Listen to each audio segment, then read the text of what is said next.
Hey, what is up, guys? Welcome back to the Anonymous Throwdown podcast. We are on episode 7, and I was not here last week, so I'm back, and Salvage is out this week, and then also Dustin, but Jake and I are going to be tackling a number of topics. We're going to be talking about The Last of Us 2 at the top of the show, and then we're going to get into the new Batman game, DC FanDome, what we want to see out of the new Batman game, like the features, characters we'd like to see.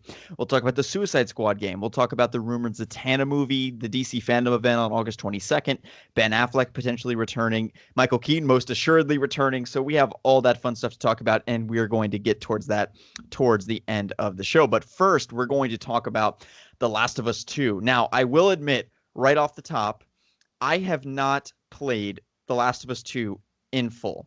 I know the plot, and I watched like The Last of Us 2 movie, but I just found that I had no time to play the game. I am fully aware of all the major aspects of the story, and I have many thoughts on that. But just for reference, I have not played the full 25-hour game. Like, after the game came out, I've been doing a lot more YouTube videos recently, and I just have had no time to play the game at all. And right now, I'm like 5 hours in or something pathetic. And I was like, each week I've been pushing off, how long it's going to take me. That's weird. My background is not blurring. I was trying to hide how dirty my bed looks and how unorganized my room is. But anyway, so yeah, I've not played the full thing, just full context, but I am aware of all the major plot aspects. I do have a lot of thoughts on it. I love the first game. I was very invested and very excited for the second game, and I look forward to giving my thoughts on the story. But just that disclaimer there. So Jake, you have played the game in full, correct? Yes, I have. By the way, how in the world did Dustin beat it like twice, like within 48 hours of it coming out? That's insane. That's so ridiculous. No idea. I have absolutely no idea. I was wondering that too. It was in like one weekend. Now because I was in the same boat with you, where like I thought I'd probably play it within the first week of it coming out, and yeah, I'm like I was still stuck on like Seattle day one for like the longest time before I was finally able to just binge the game. I got like a night to myself, and I just played the entire story. Right. And what did you think about the game? Give us your general thoughts and feedback, and compared to the first game, what did you think? Yeah, so I love the first game. I know that recently it's kind of come under fire to a degree in the sense that it just follows a lot of tropes and isn't really the most original story. And that's something I agree with. I mean, we've seen all of that. Like, there's the one immune person, and even like the themes that people praise so heavily, like, there's no one really good or bad. It's just everyone in like this gray area. And we've seen that in so many zombie post-apocalyptic mediums. I think that The Last of Us transcends a lot of those just because of its character development and its pacing. Mm-hmm. And it really worked for me. The first game is one of my all-time favorites just because it's one that I could sit down and play on any given Friday night. I just think that it's so well done. That one really is pretty much a 10 out of 10 for me. I know that some people didn't love the gameplay. I thought it worked for what it was. It actually in some ways added to the experience because it makes it feel even more stressful, and sometimes you get frustrated because you feel like plans are failing. The second game, I think, does much better on every level. I think that the story is more interesting, even if it's not quite as well paced, and even if it's not, I don't know, as easy to play through as the first one. I think that gameplay-wise, it is honestly sort of an example, I think, of almost Arkham Asylum to Arkham City, where it almost makes the first game feel like a rough draft of what they wanted to do. And I'd say that with The Last of Us 2, they're able to really do everything that the technology wouldn't allow for the first game. So, for example, the encounters with the infected are far more terrifying this time around, and yeah, they are. I think that the level design even it feels way more natural, whereas in the first game it was very linear. It was like there was like one specific path to follow. Here it's the same gameplay, but it actually feels like you're exploring. Like when you find the place you're supposed to go, it feels like you found it rather than the game is like telling you where to go. I think technically it's one of the most masterful games ever made. I didn't experience a single frame rate dip at all. And It looks so phenomenal. It looks incredible. The motion capture, I can't praise enough. The sound design, I can't praise enough. And it's just such a great game. I personally would give it a 9 out of 10 rather than a 10 out of 10 just because I feel like there's moments in the plot And even though I think it's more creative than the original game, I feel like there were times where they were like trying to outsmart me as the audience. And whenever a Uh-huh. game or a film does that, it's the same reason I have issues with like Arkham Knight. When they start trying to outsmart the audience rather than take the audience on an incredible journey, it's hard to remain invested. And this game, I will say, kept me pretty emotionally invested. It just didn't necessarily impact me to the level that the first game did. And I think that the best comparison that I can come up with is I really like the It movies, like It and It Chapter 2, but I Right. would be far more likely to watch It than It Chapter 2 on like a given weekend. Like if I'm only going to sit down and watch one, I would just watch the first film because the second film it does like a much deeper dive into the lore and into what's going on. And you really need to be in the mood and mindset to do that. Whereas with the first one, it's more of just a fun blockbuster, and that's kind of how I feel about these games. But you know, Yeah. final thoughts. I think it's really great. I really enjoyed it. I think that a lot of the things that people are having issues with, and I know that we'll get into spoilers as well. I think that people are really over hating it. I don't know if people really. I don't know. I don't know what people expected going into this one. I think that it is a really great companion piece to the first one, though. Yeah, definitely. I think that I understand where people are skeptical and critical because they certainly did subvert expectations, let's say that, in terms of who the playable characters were in the game and For the sure. share of. So we're getting into spoilers now. In the description, there's going to be time codes. I'll write up the time codes. So, if you have not played The Last of Us 2, if you don't care about The Last of Us 2 spoilers, then you can listen and hear us discuss. Otherwise, fast forward ahead if you have not finished the game. So, full spoilers from this point forward, and I'll have that disclaimer in the description as well. So, getting into the spoilers of the game, I think that when it first switched to Abby, I really love the direction they were going with it because it's like, wow, so we're Abby and we're tracking down this group that we, the camp that we're living in as Ellie and Joel and everything. I think that your point is exactly correct because the first game is a wholesome, heart-filled adventure story, and you feel a lot. You connect to both of these characters very deeply, and you value the bond that they have with one another. In this game, that bond is systemically undone and kind of abruptly undone, and then gradually redone towards the end of the game. But when you consider the emotional beats of the game, it certainly shift more towards Ellie and Dina as opposed to Joel in terms of the Right. relationship that Ellie has with Joel. I think that's okay. I think that's fine. Um, I do feel that this ending is very bittersweet in the type of way that the first game wasn't. I felt that once again your argument is exactly right. I also think we can draw comparisons to The Walking Dead.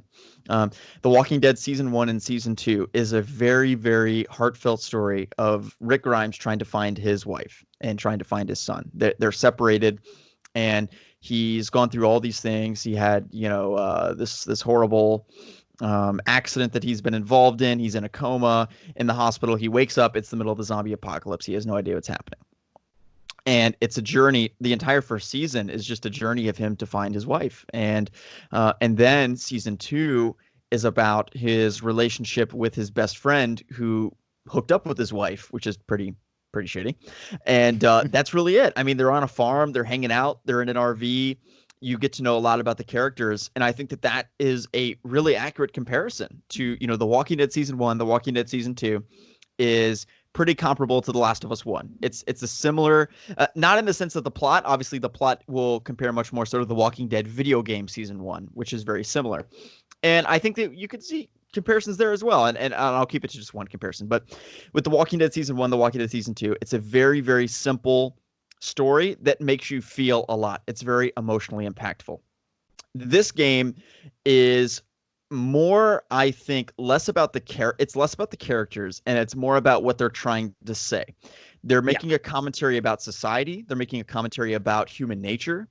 They are saying a lot, but I think that the spotlight, in my view, based upon the plot as a whole, when you really think about it, the point of the plot is to make that commentary, to make that analysis. The ending battle between Ellie, that like this final fight that you have between Ellie and Abby, it really is all sort of encapsulating the themes that they establish in the game about good and evil, about that gray area that you talked about. But not only that, about like forgiveness, about human nature more broadly, about revenge. Of course, the biggest thing that they are portraying in this game is about revenge. That is what they're trying to get across. And I think the first game didn't have a narrative. It a narrative in the sense that it had a story, it had a plot. But I mean a narrative in terms of a narrative that they're trying to advance, something that they're trying to, an argument that they're trying to posit into the world, that they are trying to say about human nature, or something they're trying to argue. The first game wasn't arguing much. It was, as I said, very, very emotional, and you just felt a lot. It warmed your heart in a sense. And this game, it doesn't warm your heart in that same way, I think. But it certainly is profound. It certainly leaves you thinking, and I think that the final scene of the game is phenomenal. I would say that my biggest quarrel with the game is the relationship that Ellie has with Joel. I thought that his death was pretty abrupt, 2 some hours into the game. I think that is an instance that we could indicate of subverting expectations for the sake of subverting expectations. I felt that was something that it's like, oh shit, they killed Joel right away, and then it's like, oh wow, now we're playing as Abby, the villain. There was a lot of that in there, and I feel like once again that is a exact 1-to-1 comparison of what they did with The Walking Dead season 6 and season 7. When that show started to go off the rails, it's when it was all about the shock value, all about subverting expectations, all about those things where they're commenting on, like, Negan, is he really good? Is he really bad? I don't know. And then it's like, but then you compare to The Walking Dead season 1, it's just a dad trying to find his son and his wife. And it, for whatever reason, that is a much more impactful. And I think that more broadly, it maybe states that when people are consuming entertainment like this, they want those themes to be a lot more subtle. And I think that in this game, those themes are really front and center, for better or for worse. And it really just depends on your preference. So that's really where I kind of land on it. Yeah. What would you give it out of 10 from your exposure to it? Well, I think that the gameplay was definitely lacking.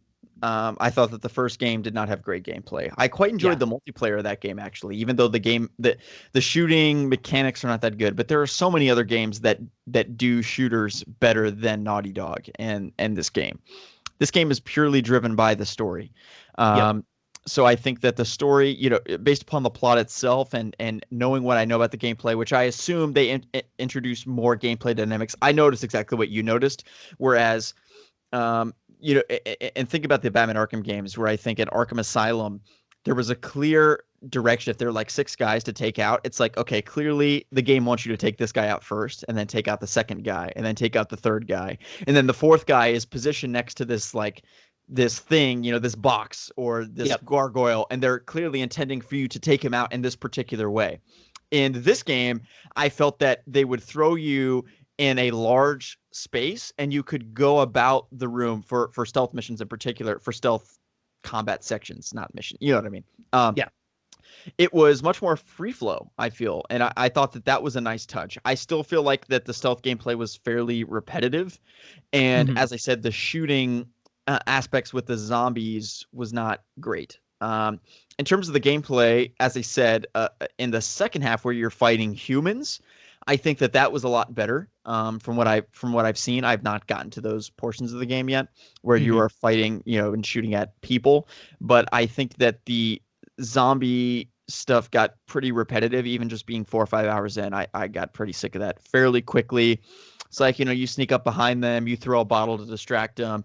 Even with those improvements that they made with like widening the world and making it less structured and those types of things, they were good improvements, but they didn't really change anything drastically for me with the gameplay. So the gameplay, brings it down. And once again, I feel like there are a lot of other ways they could have taken the story that would be more fulfilling for fans, that could have been just as impactful. Angry Joe, in his review, mentioned something that I thought was great. And he talked about how this game could have been purely focused on Ellie and Joel rebuilding their relationship, where at the beginning of the game, Ellie learns that Joel killed all the Fireflies, and she learns the truth, and she's pissed. And that scene, that is the final 10 seconds of this game where Ellie says, you know, I'd like to try to forgive you. Yeah. She says, I can never forgive you for that, but I'd like to try. And Joel says, I like that. And he cries softly. That scene could have been at hour 2 of the game instead of Joel's death. And they still could kill Joel at the end. I'm not one of these people that's like, I can't believe they killed Joel. Joel is The Last of Us. Without Joel, The Last of Us doesn't exist. It's like, let's be real. Okay. There are a few mediums and few things that I've played where it's on that level where it's like, if you kill this character, it is not the same thing anymore. And it's just, you can't do it. The Last of Us is not one of those things. Like, The Last of Us can exist without Joel. That's just my personal opinion. I actually think that this game benefits from having Joel be killed. It certainly increases the emotional impact of the game. But as I said, they could have taken this story a completely different direction. As I said, they really wanted to tell those themes about revenge. I think that I'd also like to talk at the end of the segment about The Last of Us 3 and where we think they could go with that. Yeah. But there are many ways they could have taken this. They chose the direction they did. It was a very strong direction. I mean, there's no doubt about that. They took this game in a very strong, very pointed, powerful direction. Some people like it, some people not. It's certainly divisive, and they did not play it safe. You know, the first game's not really divisive in any sort of way. This game was divisive for very obvious reasons, based upon the fact that they killed our favorite character 2 hours into the game in a 25-hour game, and then they made us play as the killer. And not only that, then there's a segment of the game where we have to shoot at Ellie and try to kill her too as Abby. Yeah. And you're just like, what the hell? Like, you know, that's gonna piss fans off. So yeah. Yeah, so I do agree. With that said, I think that for me personally, the more this is one of those stories where, like, when the leaks first came out, I was kind of like caught off guard, like, what in the world are they doing here? So you knew about Joel's death. You knew about Joel's death before playing, right? Okay. I didn't realize it would happen so early, though. I was still like, whoa, I'm an hour into the game and they're beating him with a golf club. Yeah, right. So it happens early on. It does. What I will say is that I don't think that it's nearly as, like, out of character as people think it was. I honestly feel like it's pretty realistic to the world, which is that, like, you even look at the first game. When Tess dies, she doesn't go out in some big, beautiful moment. When Henry and Sam die, it's just this brief thing. Like, deaths in The Last of Us aren't these big payoff, send-off moments. They're these brief, you get jumped and killed. And it adds to the realism of the world. I think that then when they start you off with Ellie, I actually did like the way that they did the stuff with Joel. And I actually think that using him sparingly made it more impactful.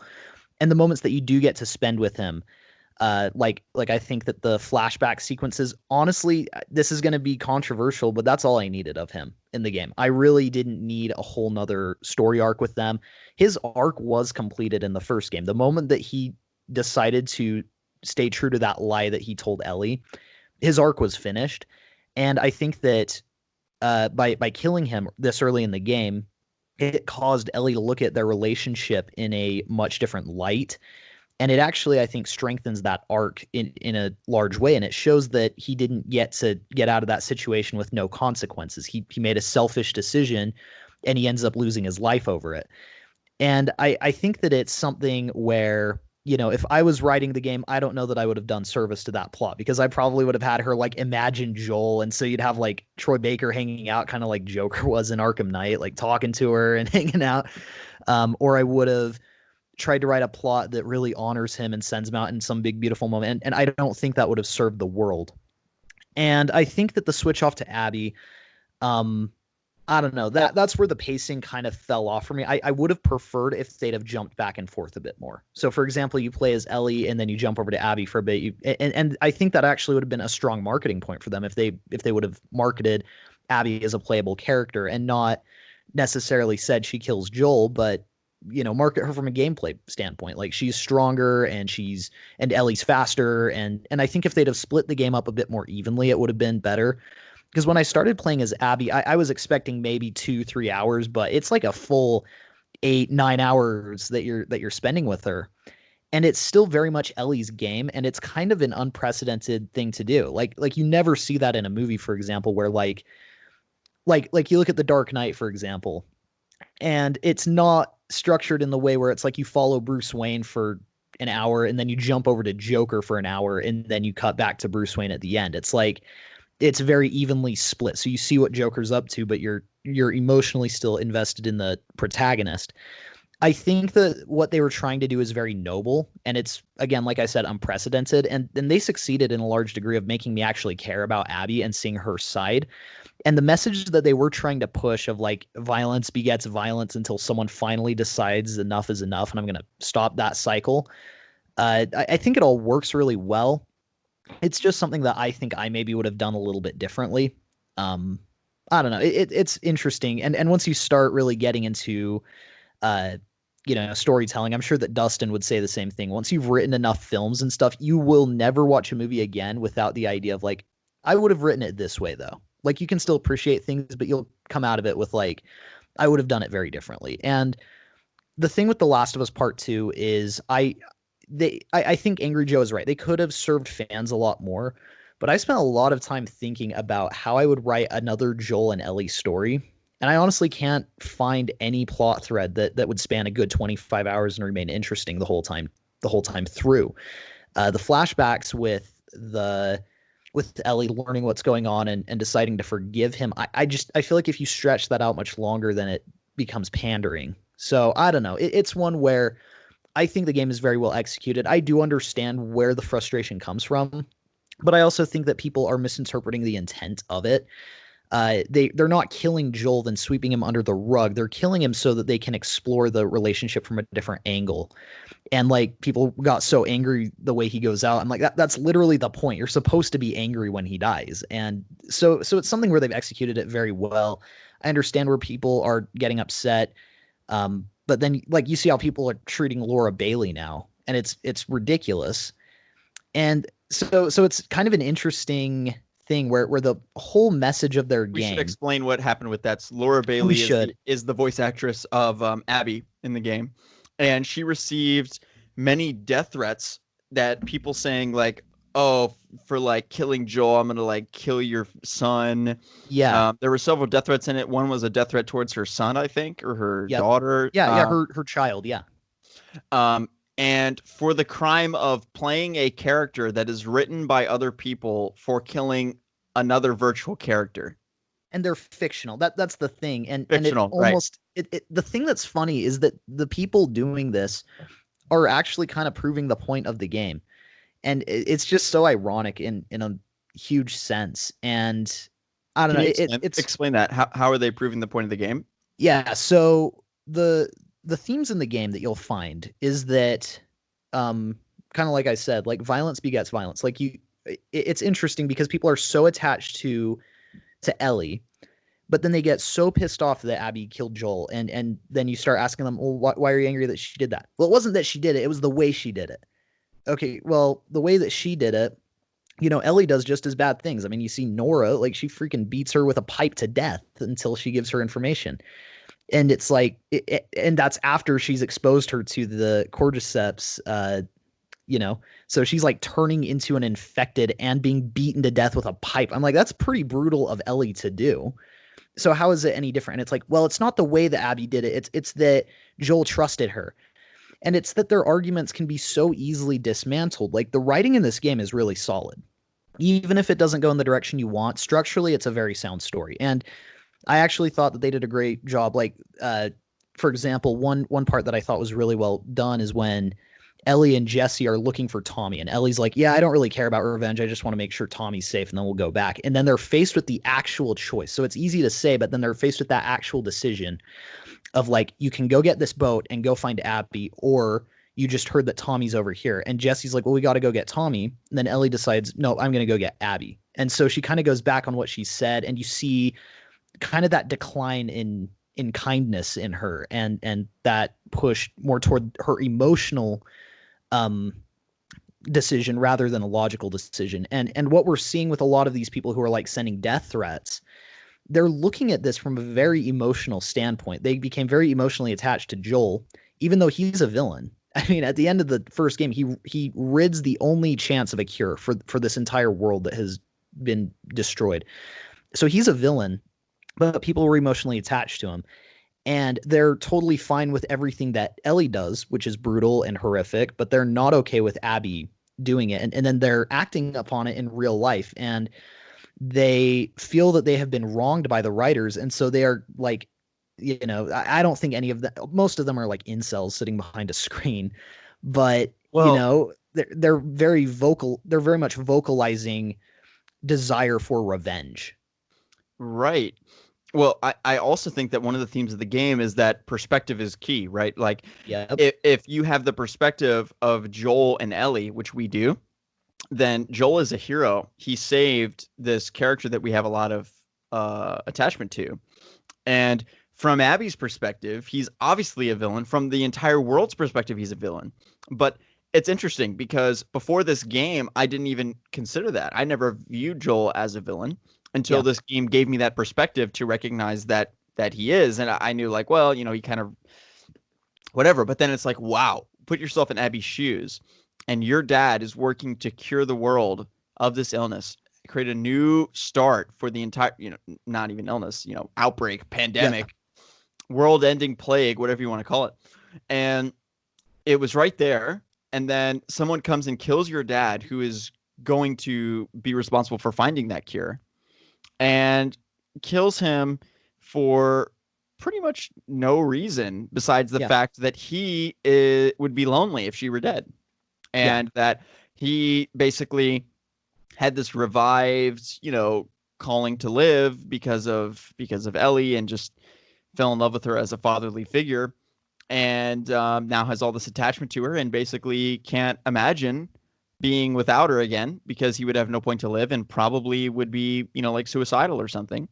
And basically, to save himself and his own mental health, essentially, he screws over the entire world.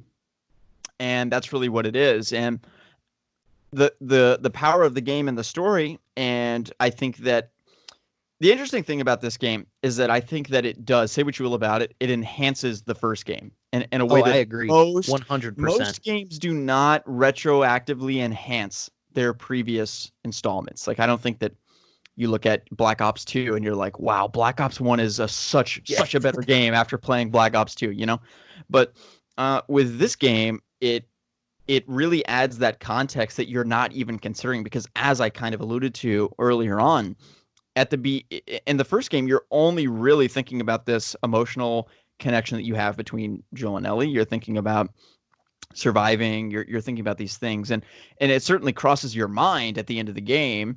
But I wasn't thinking about the world and the implications of Joel's decision on the world. I was purely thinking, like, oh, Ellie's alive now. That's good, because they trick you out and they make you think that Ellie's going to die. And you're like, wow, that would be really sad, because I'm very attached to this character now, just like Joel is.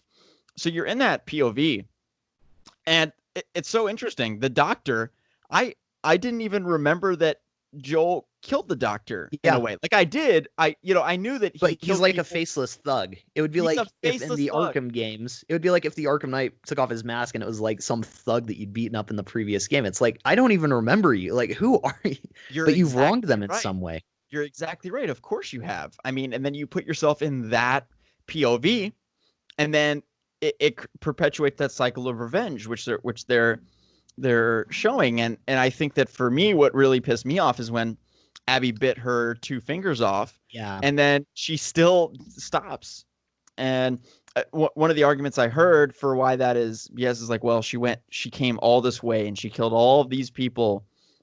And I think, referring to Ellie, like, Ellie has killed so many people to get to this point, and now that she's finally there, she's not going to do it. I see that argument, but I also think that it is pretty sensible that she wouldn't, because she's looking down at Abby, who's drowning. She can't breathe. She's gasping for air. She's kicking her legs about. She's desperately trying to get up. And she is literally like 50 pounds lighter than she is in the earlier parts of the game. She looks awful. You just see her, and she looks already dead. And Ellie looks terrible too, of course. But I mean, Abby looks even worse. She loses all the muscle mass in her arms, and she's just like a shell of what she used to be. Yep. And you look at her, and when you're Ellie, strangling her, holding her down into the water, looking into her, I could also, and your fingers just got bit off. Like, yeah, you're pissed about your fingers getting bit off, but then you're also looking, and she's holding her down with her hand that now has, two fewer fingers on it. And I think it kind of is an epiphany moment where she's like, what have I done? What am I doing? I've come all this way and I'm not fulfilled by what I'm doing in this moment, and drowning her and about to kill her. You know what I mean? Yeah, I well, think that moment worked for me. same here. This is where we get to the point where like I really do think Neil Druckmann is a masterful writer. Even if he sometimes goes to cliches, like his story beats and his attention to detail is impeccable. And you look at a movie like The Shining, just as an example, and you can pick that movie apart, and like literally everything in that film is somehow dedicated to pushing the plot forward. You look at The Last of Us too, and it's very much the same thing. I mean, the game opens with Joel singing a song, and the lyrics are, "If I were to lose you, I would surely lose myself." And this whole game is about Ellie losing herself to this revenge, and she is becoming very bitter, and everything we loved about her in the first game, those qualities are being stripped away. And I mean, yeah, you're right. She's going through and just butchering everybody. The Jeremy Johns review, he said that her nickname is probably Baba Yaga in like all these places because of her body count. And it's true. But yeah, I think that the ending, that is the defining moment of whether or not there is any humanity left in her. If she would have made that choice to kill Abby, I think every shred of who we knew in the first game would be gone, and she would just be a senseless killer. And the fact that she still has that amount of humanity to look at her worst enemy and decide to forgive, that is it sort of pushes the point that this game has a lot of violence, but it's using it to protest violence in a large degree. And that's kind of what I mean when I talk about people who are getting so emotionally angry and like sending death threats and stuff, is that I actually saw one of the people who sent Laura Bailey a death threat. She replied and was like, "I played the game and I actually like it, so I was wrong. I hope you forgive me." And I responded with, "You're not sorry about, any of that. The only reason that you're even remotely remorseful about sending death threats to Laura Bailey is because you ended up liking the game. It doesn't matter if you like the game or not. But regardless, that's what the game was pushing, was that you need that full perspective. Like, yes, Joel dies, and I think that the whole plot twist of the game is when you switch over to Abby, because you are pissed when Joel dies, and everyone's all upset that he went out so unfairly and in such a brutal way. And that's the point. You're supposed to be with Ellie, like wanting that revenge. And then when you switch over to Abby and change that perspective, one thing that I really appreciate about both of these games is they left me with lasting thoughts and feelings. Like I didn't finish and just stop thinking about it. It's like something that I've thought about since I finished it. Right. And it's really impactful because whereas like with the first game, you do feel this sense of fulfillment.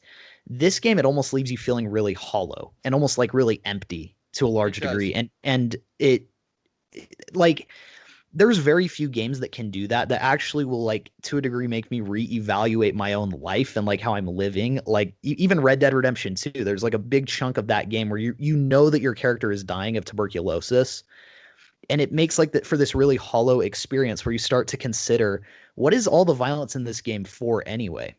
And then you go back and like replay it. I'm starting a new game plus. And I think that Naughty Dog really amped up this theme even with their gameplay. Like, for example, you kill somebody and then like their friend will run over and be like, "John, they killed John." And like just giving names to these characters and really making you think, you're impacting actual lives in the course of the game. And I think that people really wanted kind of an Uncharted formula with this franchise where it's like just Joel and Ellie going on periodic adventures around the United States. And I think that they wanted to do something much deeper than that. And to that, I feel like this game really succeeded. I think you're exactly right. And the other thing that I think is fascinating about this game is that if you replay it from the beginning, your opinions almost might even tweak, because by the end of the game, they've successfully convinced you that revenge is bad, the cycle of violence is bad, and that Yep. You basically look back on the last 25 hours and you're like, wow, it actually would have been a lot better for everyone involved if Ellie just stayed and she lived her life and she stayed with, her girlfriend and lived her life and had fun and whatever. And now I thought the other thing that was great is that when she gets back to the house and she's gone, the kid's gone, everything's Yeah. gone. And even the guitar she leaves there, it's like she has nothing left. Yeah. And I thought that was great as well, because a lot of people in the pursuit of the destruction of others end up destroying themselves as well. And I thought Yeah. that was a very, very profound. I mean, it's incredible. The narrative that they told, I think, was really, really good. And the point I was getting at is that I think that when you replayed the game on New Game Plus, I'm curious to see if after that 2 hour mark when Joel dies, if you're almost back in that place where you're almost like, yeah, I want to kill Abby, you know? And it's Yeah. like you almost have amnesia in a sense, because you don't blame the characters, either of them, Abby or Ellie, for the POV that they have, their motivations. It's very sound. The reason that they're doing Mhm. what they're doing. You know, if somebody killed, um, you know, if you put yourself in Ellie's shoes, you also would probably, you know, maybe go on that. I think it's also a profound statement about like, wow, I'm really glad we don't live in that society where like if somebody kills one of my family members, it's not like, okay, I'm gonna go like kill all their family now, you know, which is what happened in this game. But it's like, yeah, Yeah. they go to court and then they get sentenced to jail forever and that's it. And then the cycle of violence ends. That's modern society. That's the world we live in. But when you remove that, then it's just civil war. It's like, you hurt me, all right, time for me to hurt you. And that is human nature. And this game successfully portrayed what human nature looks like, and it's not always pretty. Um, Yeah. so, Absolutely. but no, I just think that it's very interesting that you reach that moment by the end of the game where you understand that this whole journey that Ellie went on was essentially more harmful than good and will not produce anything positive for her. But when you transport yourself back to the moment where Joel is getting his head bashed in with a golf club, you also are re-fueled with that rage. It's just like, I want to kill Abby, you know? Um, I think that shows that they've done something really incredible here, I think. Yeah, and and then we can talk about like Last of Us 3 and then move on after that. But yeah, so one more thing that I'll say on the matter is that I think that something really crazy is that this is a ballsy story. And people are acting like Naughty Dog didn't think about this. I guarantee the first draft of this game looked a lot like the first game, probably. It probably looked like a lot of the flashbacks we see. Joel probably was in it a lot more. It was probably only Ellie's story. And it's interesting. Once you start writing an outline for a narrative, you'll start thinking of better ideas and different ideas and more impactful ideas. Now, it would have even, if you wanted to keep the Abby stuff, it almost would have been easier to have it be where, you know, you let the players get really invested and emotionally invested with her and having Abby on this, you know, revenge quest, and then have the plot twist be that the person you're chasing is Joel.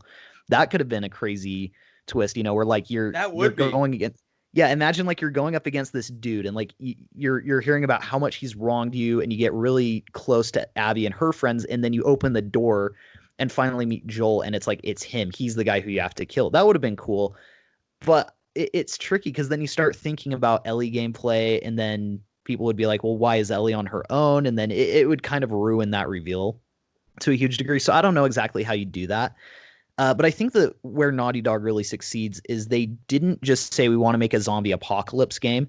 This is very much a story about the character. So even though all those tropes and all of those like, you know, things that we've seen time and time again are in there, and they just have to be when it's a post-apocalyptic zombie game, it's so focused on the characters, and that takes such a back seat to it that it really is more about human nature than the infected. And I mean, with the first game, they have a documentary on YouTube that you can go watch about the making of it, and I highly recommend it. Oh, But really? they talk about it. Yeah, it's like an hour and a half long, and it's so cool. But one thing that they talked about is that they were actually going to remove the infected in the first game for a long time because they felt that it was the least interesting part of the game. The only reason that they're in there really is for gameplay. And once you like play the game with that perspective, it makes a lot of sense because the infected really aren't a major part of the game. It's really about these characters. Yeah, and that's a staple of all, I think, like zombie thriller stuff that really works. I mean, the Walking Dead is quite comparable, and when they make it about the zombies, it backfires. Like in The Walking Dead season 8, where they're like, there are 10,000 zombies, and Yeah. they're all in this like crater, and they're all coming for Alexandria, whatever. And it's like, oh god, this is awful. And then I remember this whole half season of The Walking. I think it was season 5 or maybe even season 6. I can't remember exactly. I think it was season 5. Like Mhm. there was this whole arc about how there was this whole horde of zombies coming towards them, and how are they going to deal with that? And I was just like, wow, this is so uninteresting. Yeah. So I don't know, Yeah. but yeah. Well, So one more thing I want to yeah, say, yeah, just on The Last of Us 2, and then yeah. I think that the AI here, like, if we're talking about zombies and stuff, in the first game, it was really unimpressive. It was kind of just like you have the generic, like they had the different stages. It's like, you got stalkers, bloaters, clickers, runners, and whatnot. In this game, it was actually really cool because like the stalkers actually fulfilled their purpose this time. Like that sequence where like you turn around the corner and then they run and hide, and then you know that they're just waiting somewhere in that room to jump out at you. That was pretty terrifying. And then the new ones, the shamblers, and then the that other one that what's the name of that one? I don't know. But the new ones were terrifying. But then also the things that they did with the humans, like the Seraphites, where they'd whistle at each other, like instead of saying, "Oh, she's over here," like they'd whistle at each other, and that was such a creepy thing. Like when you hear just this like super loud whistle, and then there's an arrow in your arm, and they're like running at you. It was really well done. Um, yeah, I don't know. I think that there's room for a third installment. I know that there's been some debate from Neil Druckmann himself. He's kind of gone back and forth on if he wants to do a third one. And I'm sure that these games are just emotionally taxing to make. Like we play them and think they're emotionally hard, but like I don't know. Even look at the guy Ken Levine who did the BioShock games, and after BioShock Infinite, he's like that game aged me 10 years to make just because it was so crazy. So I don't know. It would be interesting. I think that these games are a really good spearhead for technology. Both games were some of the best looking on their respective generations. I really love the characters, and I would be interested potentially in seeing Ellie's story continue. I think that it's very much like the first game. If they choose to end it here, I'm completely content, and I think that they're two great games. If they decide to go with a third one, I'm fully on board there as well because Naughty Dog has proved to me that no matter what the situation these characters are in, they'll find a compelling way to tell it. yeah. I'm fairly confident they will make a third one. I'd be willing to Me bet too. money on it. I'd be willing to bet money on it. I think it should be a trilogy. I would not go into 4 or 5, but Yeah, it seems at this point that like there's so much. Uh, as you said, it ends on a similar note to the first one, where it's like we don't need another one. It speaks for itself, but I think that we're also invested in Ellie's like romantic life. We're invested in the previous, the camp that we were in at the beginning of the game that we spent a good amount of time in, and hmm I think that they certainly could expand upon that. Even that moment at the beginning, I thought was so great, where you have that snowball fight with those kids. yeah, I thought that was just such a great moment, and it's like it'd be it great to really have more was. of those moments too. Where it's like a mini game where every time you hit one of them, it like their health goes down. It's just fun Yeah, because it's it like was it's a fun. it's It a was like it's a fresher breath the squirt air. bottles in the first game, the DLC where you're like playing Yes, with the squirt guns. Yeah, it's great. Those moments are great, and I love to see more of those in a third game. I think that they could do even more of those moments, and it would be interesting to see if they're like if there are no zombies in it. I could see them do yeah, that as well, where it's like the only zombies you see are where you're on patrol and you kill zombies that come to the gate, but otherwise it's there's no infected, because it's just one of those things where it's like it's all about what's happening inside the walls of this place. So yeah. cool. I do think that a third game. I mean, I don't even know what they do with it, but that's kind of the beauty of it is they find themselves in such interesting situations. But yeah, it's like I'm sure that they'd kill off Ellie at the end. I'm sure that there'd be some, I don't know, maybe somehow they'd find a way to do a cure with her and she would die, or I don't know. It's something where I also really appreciated that in the first game it's structured like you have the spring, summer, fall, different seasons and stuff, and you're going in very different locations. This game, like 80% of it is in Seattle, and it's like within the span of 3 days. I liked that they didn't put themselves in a box in terms of that. So I would like to see what else they could do structurally and from a storytelling and character development standpoint. Yeah, that's those are my thoughts on the game. Yeah, I think that Last of Us 2 is great. I would play a third one, but yeah. That's very interesting. If at the end of the third game she sacrifices herself for the cure, and then the whole theme it puts a nice bow on the second game, because it's like Yep. if Joel just let her die, then the cure would happen and everything would be fine. But Yeah. instead, all of these people died from That would be a from the very infection. bittersweet ending for a Right. trilogy. It's That would be bittersweet so because bittersweet. people Yeah. die from the infection and this whole cycle of revenge in the second game. And then of course a bunch of people would die in the third game, probably like getting Ellie to the place where she needs to get the cure. They kind of in this game they try to make it seem like, well, that moment's past. It's impossible for the cure to come now, Yeah. but I feel like they could write in to have Well, yeah, somebody like, oh, this new as a doctor's writer, back. like seriously, it could there's so much you could do. Like, for example, you could look at Ellie and if I were to write the third game, I'll tell you just very briefly, I would have it where Ellie gets to a point where, she's forgotten this revenge cycle. She's, found her humanity. I'd have the whole game be about her building up a new life, becoming, creating a life that's worth living pretty much. And then Yeah. at the end there would be a reveal that, well, we can make a cure, but you'll have to die to do it. So now it's on her. She'd have to make the same choice Joel did. And I don't know if I'd even show the payoff. I don't know if I'd show her decision, but that could be a very Mm. interesting place to take the characters too. Yeah, So there's I so don't know. much to do with the sequel. They're going to do it Yeah, 100%. yeah, absolutely. And I think that they will take some of the feedback from this game, because We'll probably they see something that looks a certainly, bit more like the first one to a degree. yeah, I think they certainly could have had more fan service moments. And I think that now people are attached to this romance story with Ellie, that they could have a little bit more fan service between those two characters, because I think we're all invested in that relationship, Yeah. that I they think could all the expand new upon that a characters little were more. very strong too. They were. Yeah. So yeah, but maybe just don't have us play as the villain that killed Right. our Yeah. character. Like that. I That don't would yeah. definitely tone down the divisiveness a lot.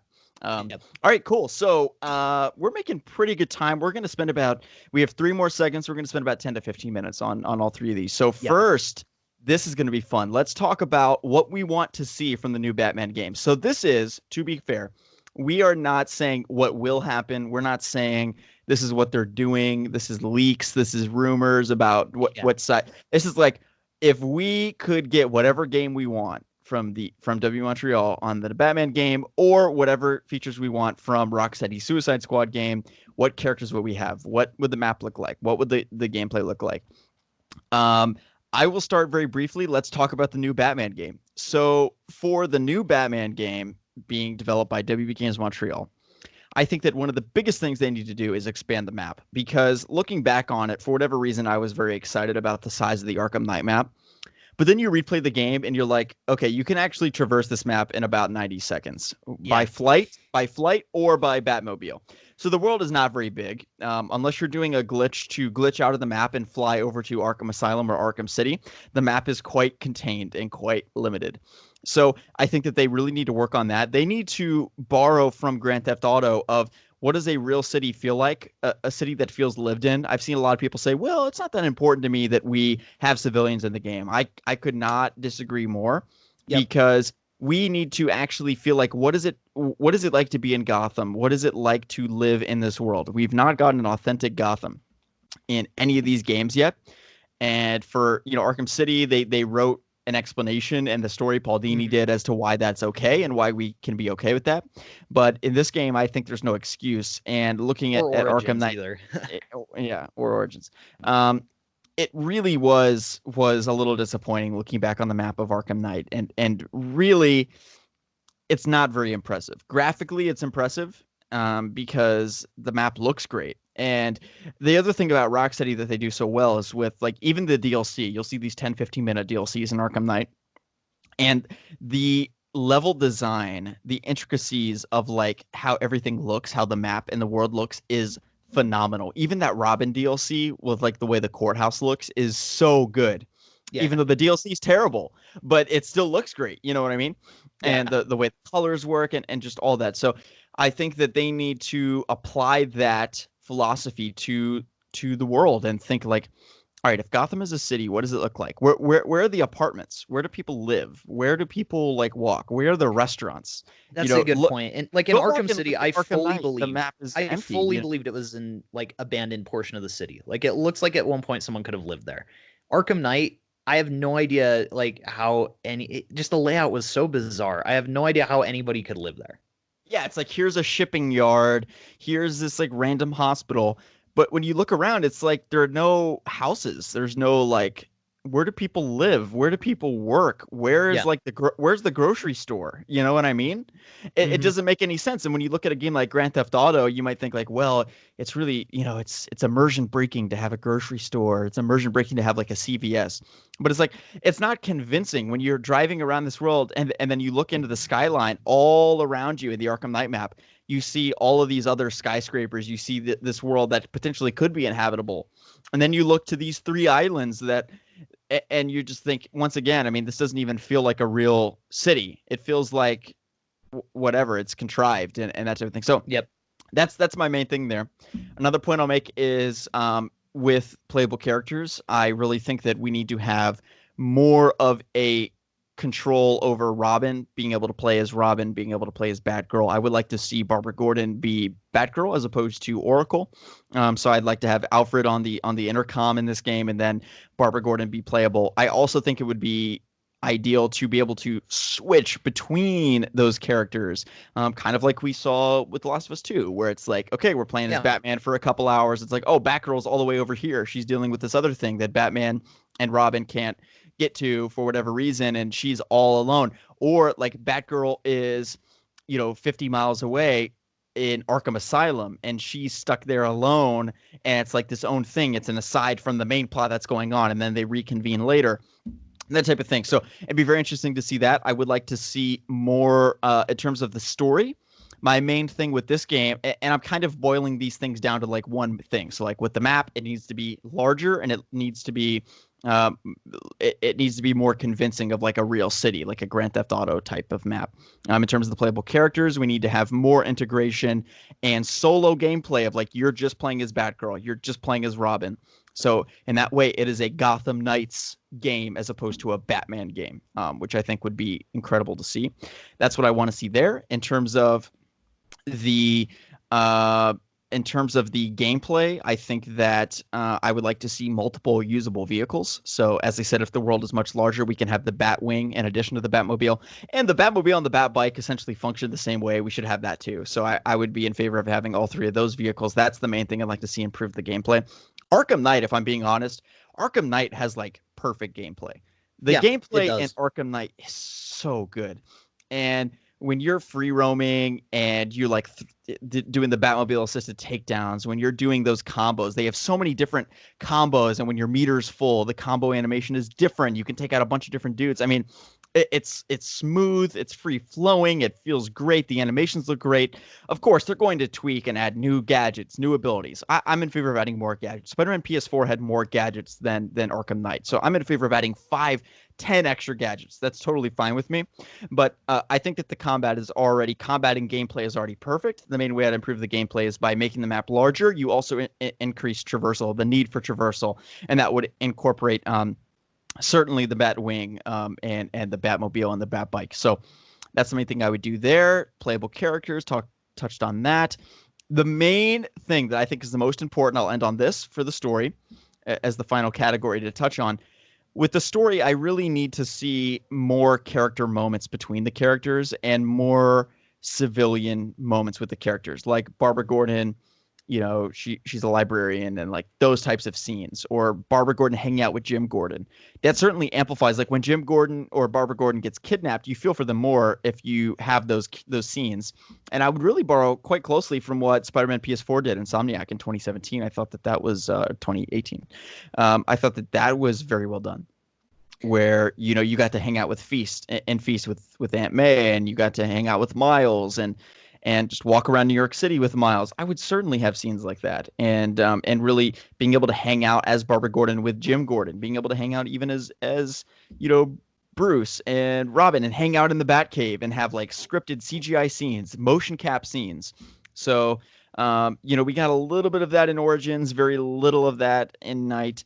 I would increase that many, many times to basically have this be more of a cinematic type of experience that focuses probably less on the plot of the villain and what the villain is trying to achieve, and focus a lot more on our heroes and our characters and the relationships between them, and particularly the drama between them. To create it, like I said, like The Last of Us One, it is the relationships between Bruce Wayne and Robin as a fatherly figure. If there was a whole game based around just that, that'd be incredible. It could be one of the best video games ever made. It could be like, wow, this is just as impactful as The Last of Us One, Mhm. much more impactful than chasing around, villains in like, oh, Penguin is stealing weapons, and then Two-Face is robbing a bank. Let's go stop them. It's just kind of like, okay, it's a comic book game. I get we're gonna have some of that in side missions, but I love to see a more impactful story there. So those are the main pillars. If you want to comment on each of those main pillars and like the main one thing you think they need to improve, I think we'll structure it like that. Okay. Yeah.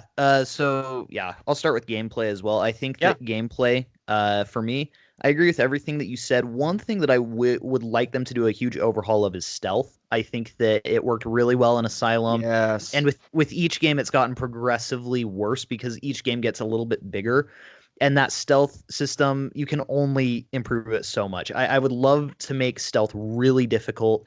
And that's one thing. I think that it would be more fulfilling if the combat and stealth were a bit more tricky.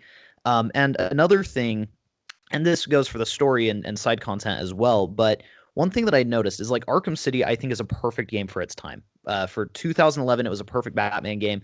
By today's standards, I think it's still really, really good, but we're seeing games like Spider-Man and Arkham Knight come out, and they have pretty much comparable content, and they're making like these huge open worlds and these huge like tons and tons of things to do, but there's not necessarily tons of fun things to do with them. Like once you've completed the content in Spider-Man, you're kind of just stuck swinging around and fighting the occasional crime. So I would add like maybe a nemesis system, and I would also maybe add Yes. I'd also like to add, if they do more like Bruce Wayne gameplay, and I would have liked to see this in Spider-Man. At some point, I'll either do a video or talk at some point about something that I would have really integrated with Spider-Man. But like, if they want to go a direction where you're playing as like Bruce Wayne, I think it would be interesting if they did kind of a Mass Effect type thing where it's like not a full-on Telltale experience where you're like changing the plot or anything, but Right. letting the player have some interaction with those characters. And maybe have optional objectives as Bruce Wayne, where it's like you can go meet with the mayor, or you can go finance a specific like you can maybe go invest money into Arkham Asylum, and then it decreases the chance of a breakout from a thug with like via the Nemesis system. So Yeah, I that's think that if cool. they played around with things like that, that would be cool. In terms of graphics, I definitely expect it to be a pretty big step up from Night. Night still looks great, but I mean, The Last of Us 2, I think Night is looks the great. it does. It really does. But I think like Last of Us 2 is setting a new standard. Some games won't look that good for a while. Granted, that's just Naughty Dog is very ahead graphically in everything they do. Uh, but I think that especially because it won't be as big as something like Red Dead 2, I don't think that looking at graphics that look on that level would be unreasonable. In terms of the story, I honestly, the longer that I've waited for a new Batman game, the more I've thought I kind of prefer them to almost do a reboot at this point. Um, Arkham is great, but they kind of wrote themselves into a lot of corners. There's a lot of things that you can't do in that universe. It almost would be better if they just started from scratch again, and let Warner Brothers Games Montreal really fulfill their own vision. I'd Yeah. like to see a story that's much longer, but not filler heavy, if that makes sense. Like I'd like to play an Yep. Arkham game that's like, 15, 20 hours long, but where it feels more like Arkham City rather than Arkham Knight, where I just continually Yes. got bored of the game. You make a great Um, point. Like yeah, remember in Night where they have those towers and you spend like an hour disabling those towers. it's So ridiculous. that the Batwing can fly in, I think is why you disable the There's towers. there's so many things in that game that are just so uninteresting. Like, oh, we have to go find plants for poison ivy, or like oh, we have to follow these tire tracks. And something even that boring and basic, like they have to interject every 2 seconds, like, oh, now Riddler just captured Catwoman. Oh, now the Arkham Knight is planting bombs everywhere. Like they can't even stick to something that boring, and it ends up Yes. feeling really filler heavy. You make a great point. And when you compare the Arkham Knight story to Arkham City, I think there's the same amount of like the story is of the same depth. In other words, Arkham Knight could have been a 6-hour game. The way it was Yeah. a 12-hour game is just all through AGLs, like artificial Yep. game lengtheners. They're like you said, oh, track down the tires and analyze the tire tracks and follow them around the entire map and uh, doing all these silly things. But I think when you combine all of the cutscenes of just like, what's the story? Who is the Arkham Knight? Who It's is the very Scarecrow? What is he basic. trying to do? It's even more basic than Arkham City. Arkham City had Yeah. a much more complicated plot with Hugo Strange and Ra's al Ghul. What are they doing? What is the Joker doing? How does the Joker fit into this? All the villains are fighting each other. There's none of that going on in this game. There's none of those like none of that is true. And then there's like Protocol 10. What is Protocol 10? What are they going to do? And who is behind it?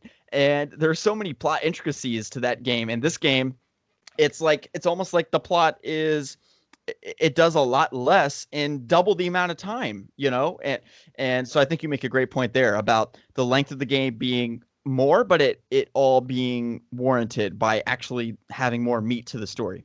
Absolutely. Yeah, I think that the bottom line for what I'd like to see in this game is my biggest issue in retrospect with the Arkham games is that they really are I don't know, Arkham Asylum and Arkham City I think really did push games and especially superhero games forward.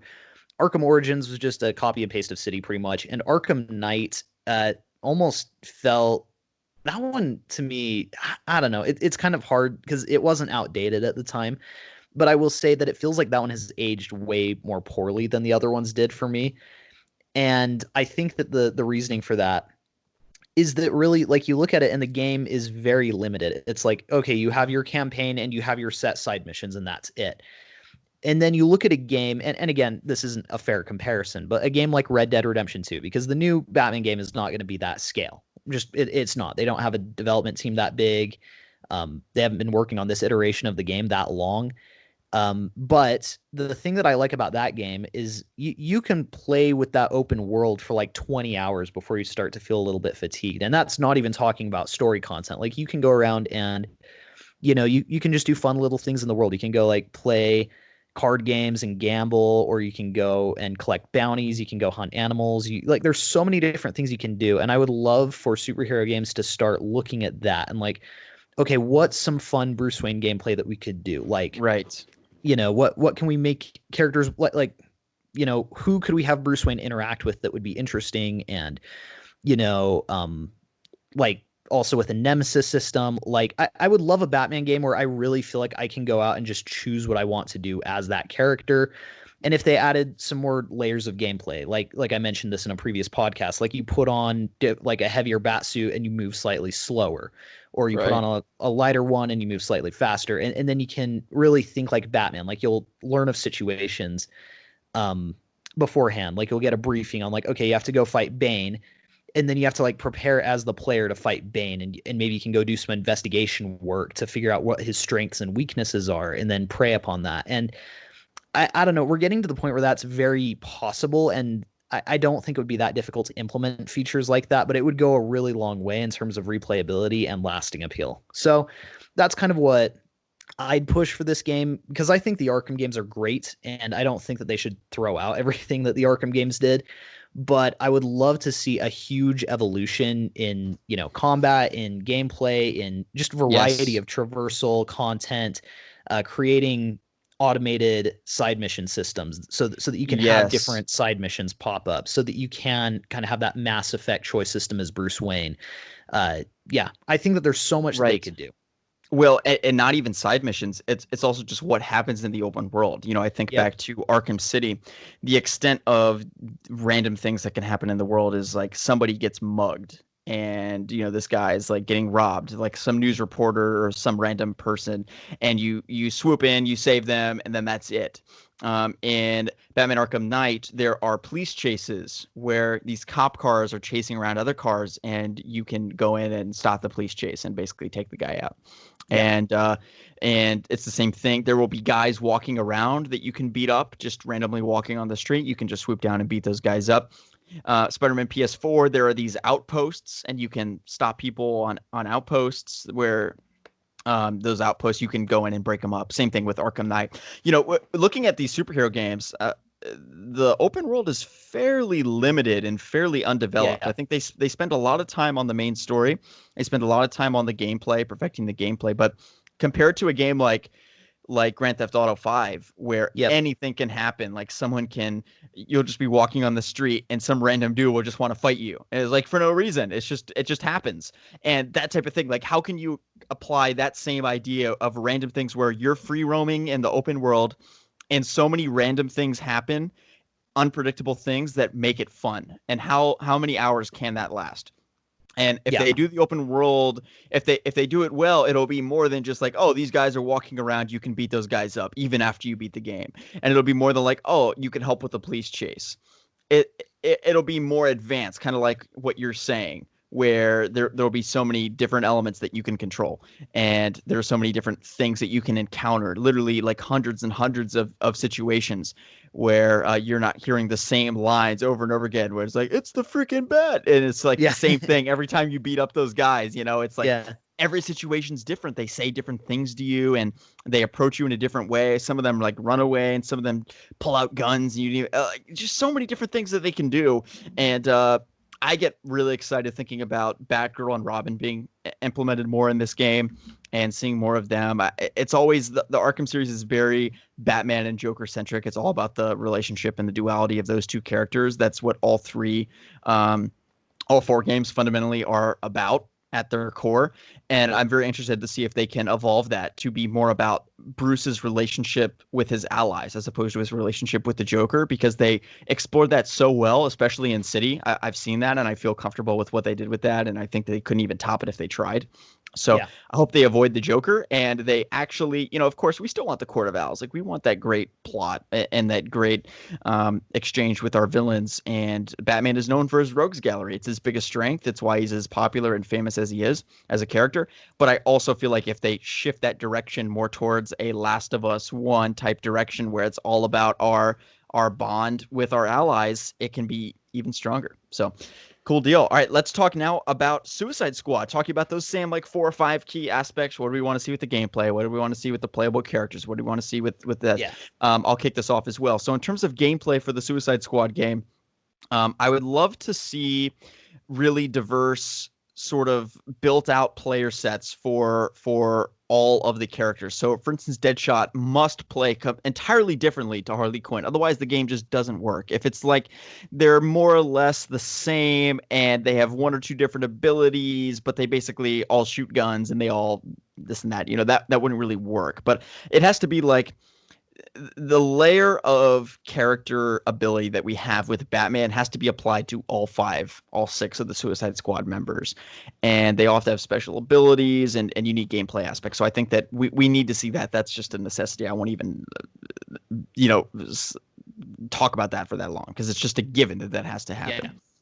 In terms of the story, once again, I think that focusing on same thing to the Batman game, I really like to see them focus on the relationships between all of these characters and less like about Batman trying to stop them or what Amanda Waller's doing, but rather like the similarities and differences that these characters have ideologically, who gets along with who, what makes them tick, what are their motivations, and flashback scenes with Deadshot to his daughter. Those always work very well, as they did in the Suicide Squad film. Basically, the strengths of Suicide Squad, the movie, and like Harley Quinn, flashbacks to Harley Quinn's abusive relationship with the Joker.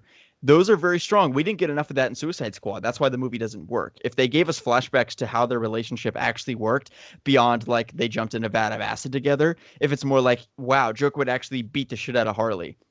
And that's why she's emotionally scarred in the way that she is, because she was in a legitimate abusive relationship. We can feel for her much more. And I think that would be very effective for the plot of that game. Otherwise, I don't have a super strong inclination of what they could do, because there's so many different avenues they could take it, like with the Batman game and what we've seen with the Arkham template that they've built. I kind of have a more general idea of what direction they're going to take this new Batman game. With Suicide Squad, it could be anything. Like, it could be GTA with Suicide Squad characters.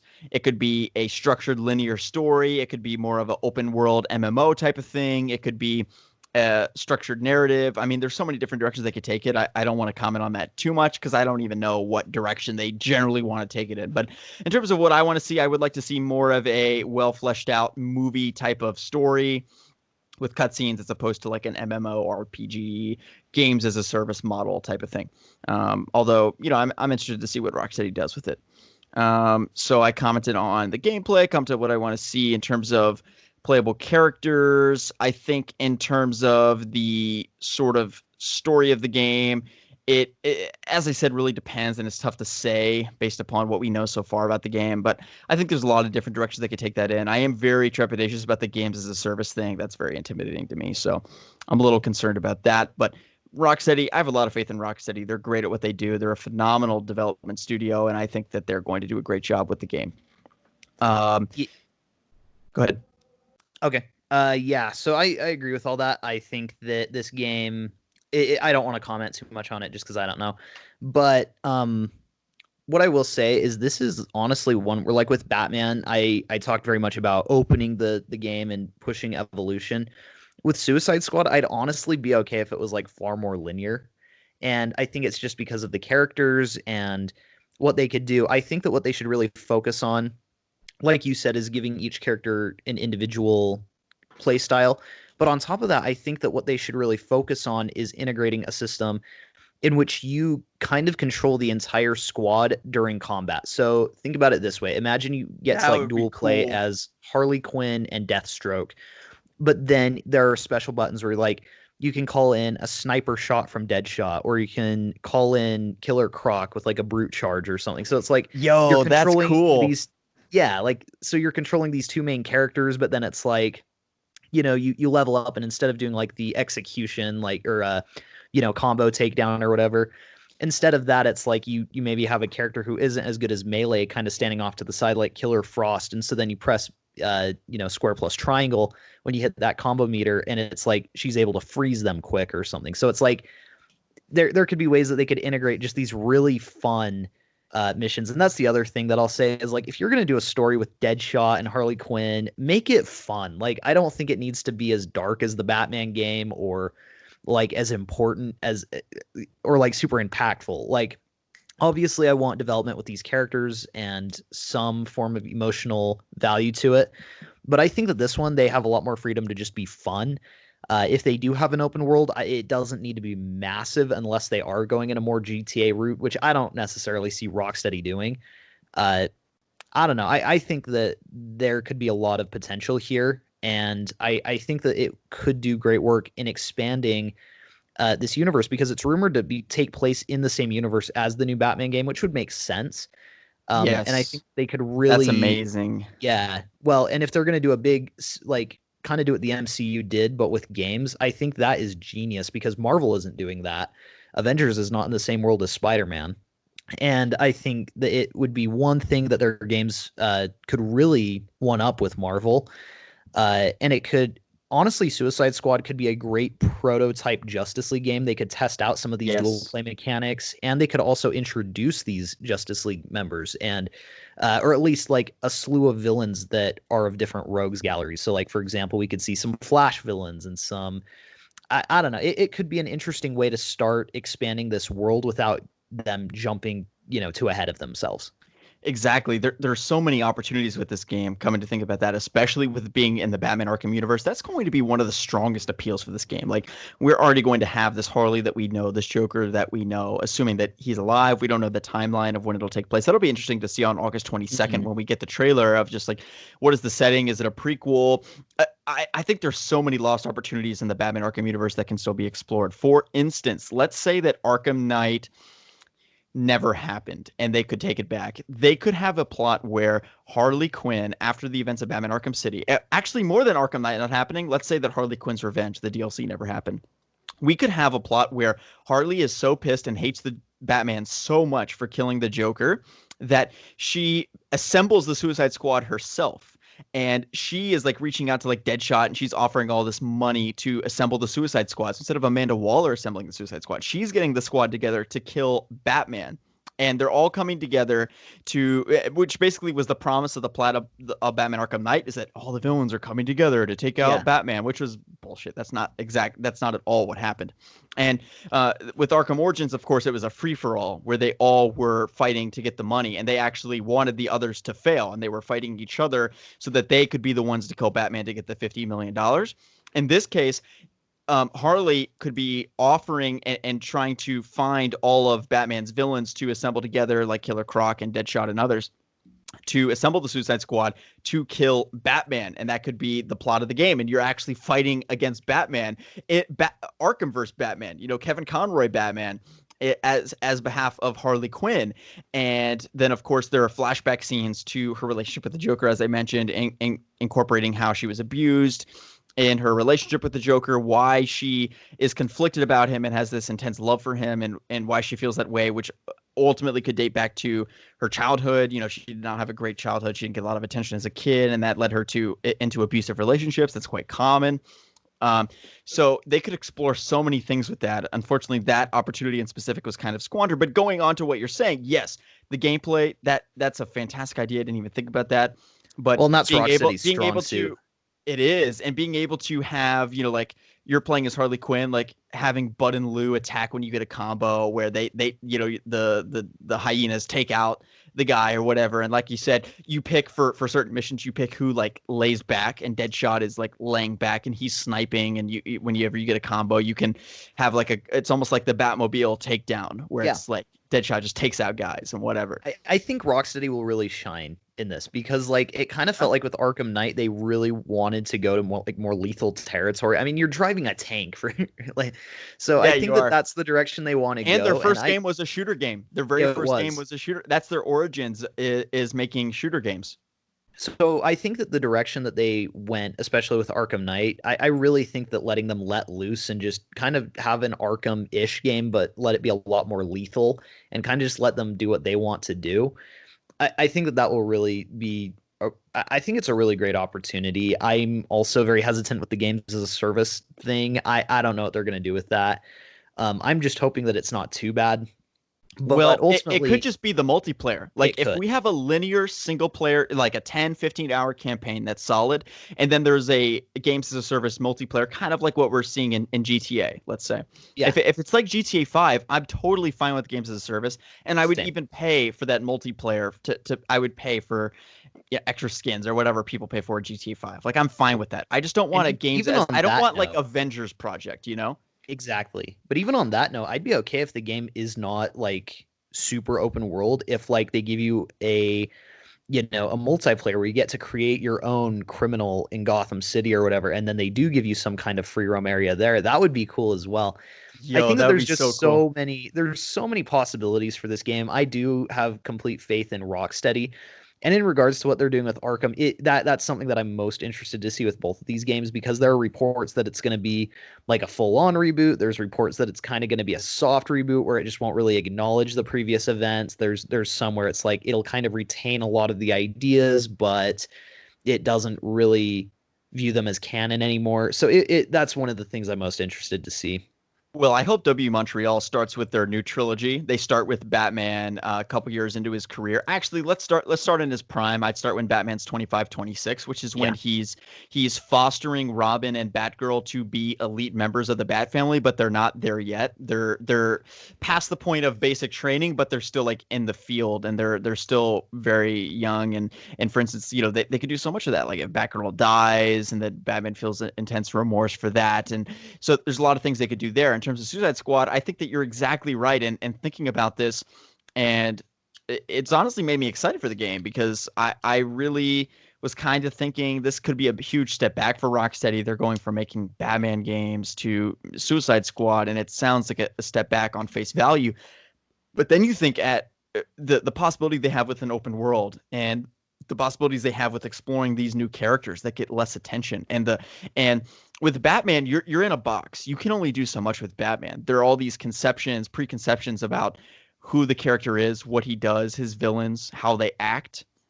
You can't take crazy liberties. Like David Ayer learned that with Suicide Squad. Is like when you change up these characters too much, people get pissed off. And they found that delicate balance where they managed to do something crazy like kill the Joker, which ordinarily would send fans into a frenzy. But they walked that line, and they gave us a Batman that was so accurate, and everything else was so faithful to the comics and the canon that we were like okay with it. You know what I mean? It paid off in the end. But they have to play that politics game of appeasing fans, and they're still going to have to do that with Harley and Deadshot in particular. But in terms of other characters, that C-list, like Killer Frost, is anyone going to get pissed off if they change her backstory? Of course not. No one, like most people don't know her backstory. So there are all those liberties they can take, and those things, it's very exciting to think about. As you said, it's Rocksteady's strength. Their strength is gameplay. Batman Arkham Knight has the best gameplay, in my opinion, of any game I've played. And it's funny when you play a game like The Last of Us 2 and you're doing like the shooting mechanics in that game, you think like, wow, this is not good. I mean, the shooting mechanics in the game, they're just not good compared to what we see with Call of Duty developers who have perfected the first person shooter genre, and the gameplay is just silky smooth. It's reliably great. And that is exactly what Rocksteady has ascertained with comic book video games. I mean, the gameplay is just perfect in Batman Arkham Knight. And the only thing they can do at this point with the Batman games and also Suicide Squad is just revise that model and work upon what they've built with their engine.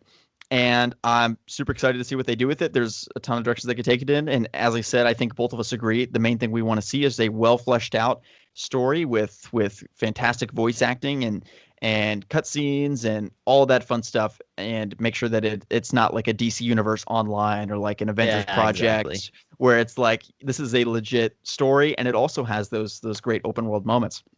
Cool. Let's talk for the last. We got about 6 minutes left. If we go 10, that's fine too. We'll talk about the Zatanna movie, Ben Affleck coming back to the DCU and DC fandom more broadly, and it really sucks. I'm actually going to be out of town on August 22nd. Oh, really? Yeah. I'm going to be out of town. It's brutal. I'm going to be in South Carolina, but of course I have a friend's wedding, so it's worth it, and it'll be great.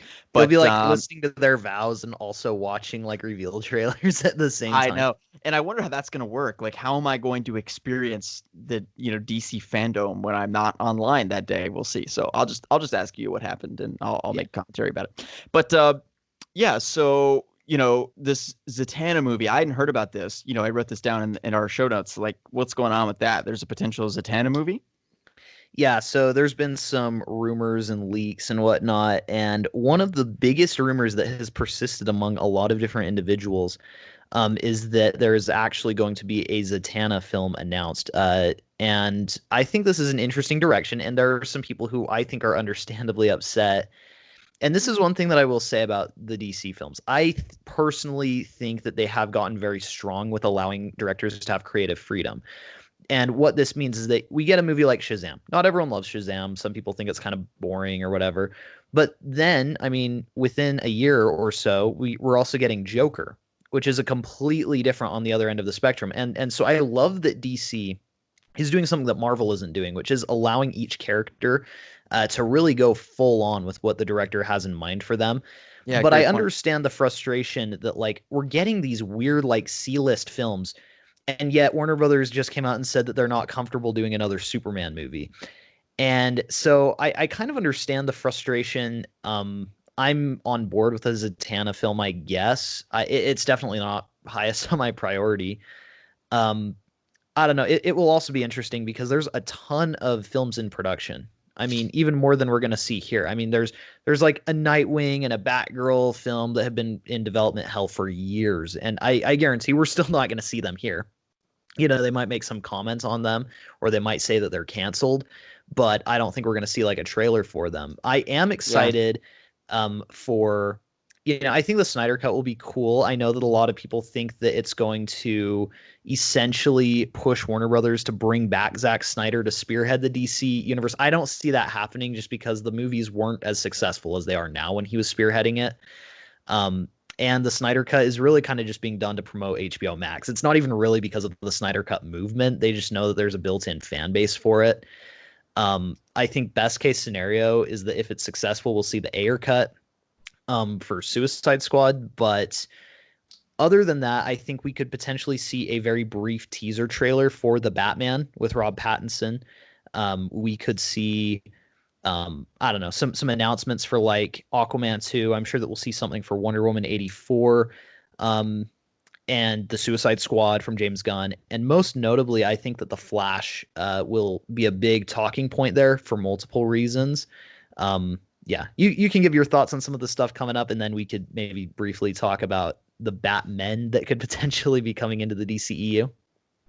Yeah, I think that this is a huge problem with WB. They're greenlighting, Shazam and these other movies. It's good. I like to see them, but it's been 80 years or excuse me, it's been 65 years and we don't have a Batgirl movie. We don't have a Robin movie. Yep. We don't have a Nightwing movie. We don't have a Supergirl movie.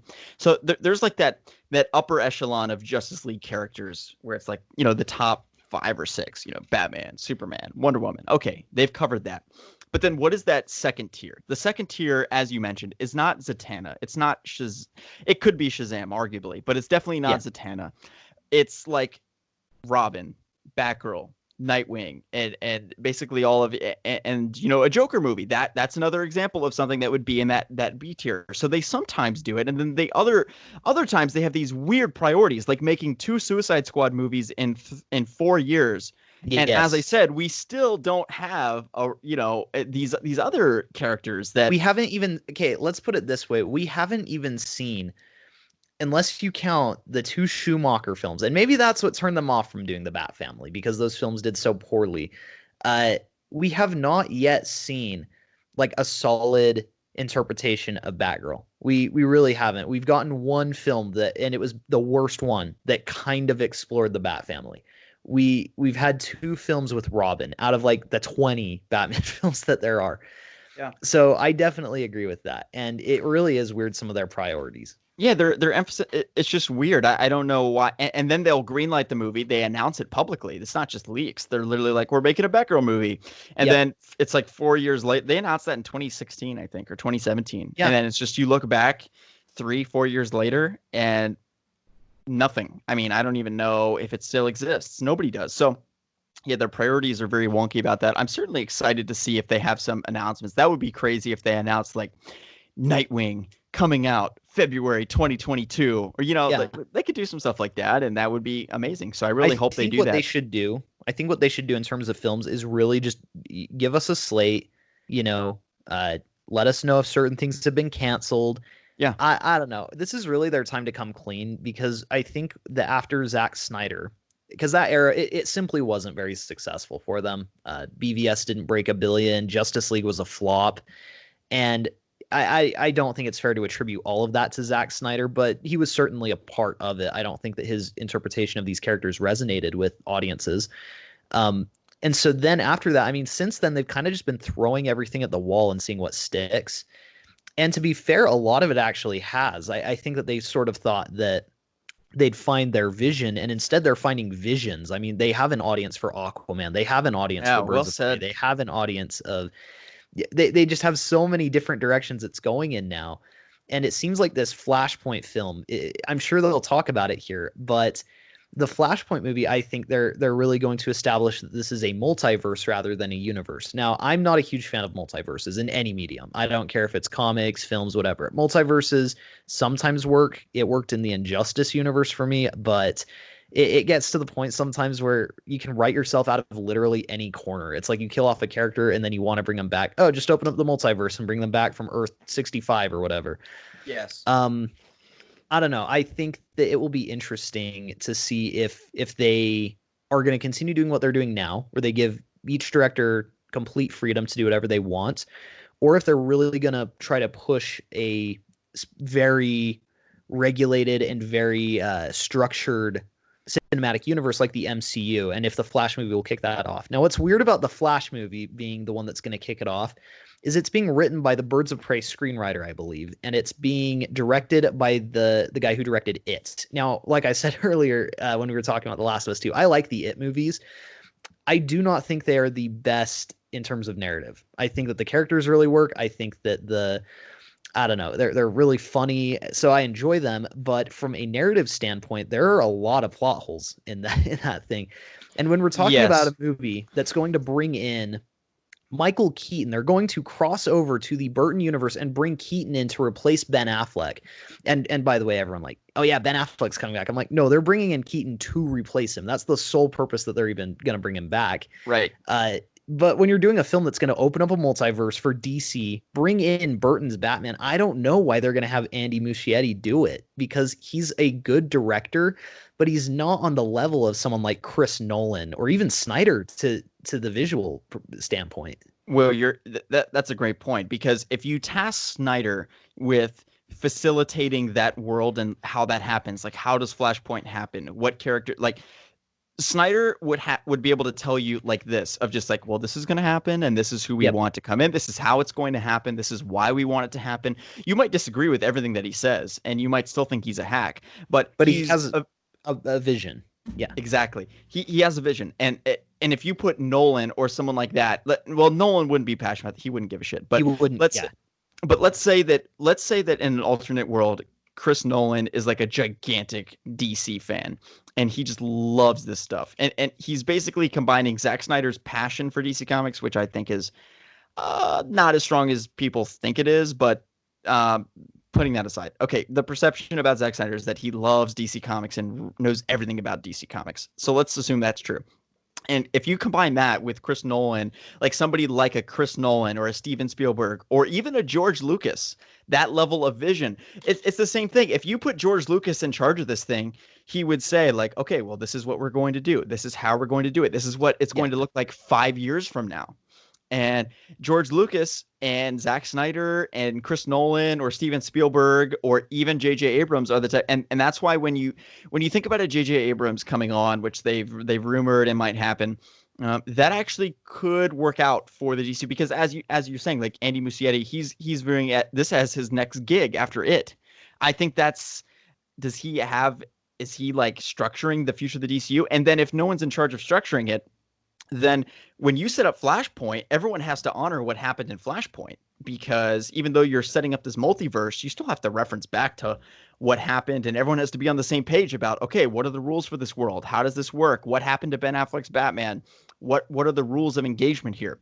And that's why you need a visionary to set the ground rules of what this world looks like. And I think that it's a little bit curious if that's going to happen with like you're saying, Andy Muschietti, and if it's going to happen more broadly. Walter Amada has Jeff Johns, I thought could have been that, but he was a total flop. I mean, Yeah. it just was a ruined it. complete flop. He was the one that wanted to turn the first 20 minutes of Suicide Squad into a sizzle reel. David Ayer revealed that, and that really surprised me. But that's true. That is what happened. So, you know, well, I don't know, because like I think that there's something to be said about comic writers coming on and doing stuff, but you even look at Paul Dini. Like I would have maybe before Jeff Johns came on argued like, oh yeah, just get Paul Dini to run the DC cinematic universe and it would be great. The problem is that I think that a lot of these comics writers approach the films like they're writing a comic. So you look at Jeff Johns, he looks at Suicide Squad, and to him, all the stuff with Joker and Harley is boring. He's like, yeah, we all already know this. We want to get to the meat of this film. And so it's like, and you look at Paul Dini with Arkham City, if you have no idea who these characters are, I mean, it's a competent film or game, sorry, but like you'll get what the game's plot is, but you have no development on who Penguin or, you know, Joker or Harley Quinn are. They're just there. You're exactly right. Existing in the world.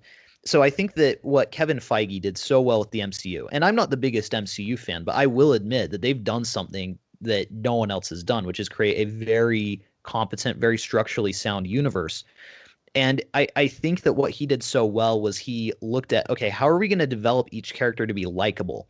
And that's where DC is really, I think, still not. Their comments on saying like that they don't think Superman would work or resonate with general audiences now, that shows the problem is they don't want to put in the work to, like, you can't just have Superman automatically be a character that resonates with the mainstream. You have to make films that force the audience to empathize with him and want to see the future of his character. Like, people don't just automatically want to see Batman. Like, people don't love Batman because he's Batman. They love him because we've had things like The Dark Knight and Arkham City that have really pushed that for us. So it will be interesting to see what they do at FanDome. I really hope that they have a plan in place, even if that plan is we're not sticking to a cinematic universe anymore. Even if it is, we're giving everyone their own creative freedom to do whatever they want, pretty much.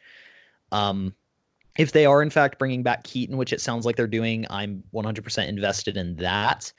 But I feel like Warner Brothers and DC, they need to understand that Aquaman is not a more popular character than Superman.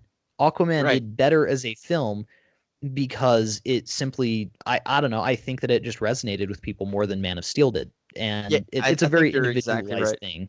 Yeah, but Yeah, yeah, that's all I really had to say on they that. look at the 1997 Batman movie and they're like, well, when we tried to put Batgirl and Robin in it, it didn't work. And then when we just have the Dark Knight and it's just Batman and it's, you know, set in the real world and this and that, then people love it. It's like, no, you're not understanding why these things are or are not successful. And I think you make a great point about Paul Dini when he's writing Arkham City. Comic book writers, they're immersed in the world. They are so deep into it, and their clientele, most comic books sell between 50 and 60,000 copies. That's not a lot. Video games sell millions of copies. Movies are watched by millions of people. Comic books are read by tens of thousands of people.